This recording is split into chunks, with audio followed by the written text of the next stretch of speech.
Loof roommate is physically linked to my water cup. I twist the cap and he groans. I take a sip and he licks his lips. But when I poured bubble tea into it and took a few hard pulls on the straw, he lunged at me and snatched the cup away. Don't suck. My cheap plastic water bottle hit the dorm floor and shattered. Great. My roommate, Sebastian, slid a drawer open and pulled out a cup. Here, take this. It was a glass tumbler. High quality stuff. It had these transparent purple lavender flowers swirling around the glass. The lid had a small, tight silicone hole tailored for a straw. It looked brand new. Pristine. I was honestly a little shook. Thanks, man. He avoided my eyes, turning his back to me to focus on his gaming rig.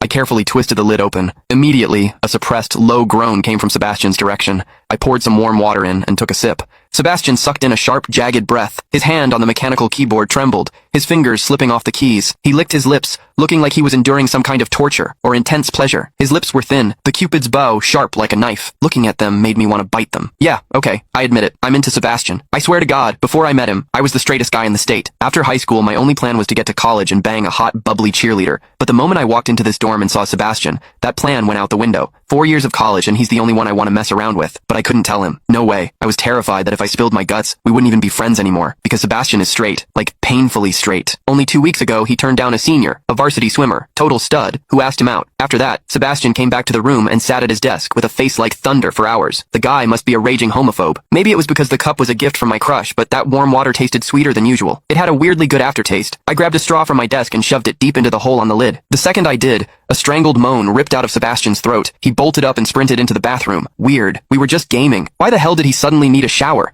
He didn't even grab a change of clothes or a towel. My hearing has always been too good for my own good. Through the thin bathroom door, I heard whimpery, muffled sounds. Soft, hot, suppressed. As a dude, I knew exactly what that sound was. He was jerking off. When I get horny, I usually wait until lights out and hide under the covers like a rat. But Sebastian, it's the middle of the damn day and he just goes for it? Talk about high testosterone. Sebastian is gorgeous. He's got that cold, don't touch me vibe, but his eyes are sharp, almost like a fox. He looks like a priest who's secretly a sinner, tempting as hell. I've heard people say his smile is killer, but I've never actually seen it. Sitting there, I couldn't help but picture what was happening behind that door. That aloof, icy face flushed with heat, his lean, muscular body.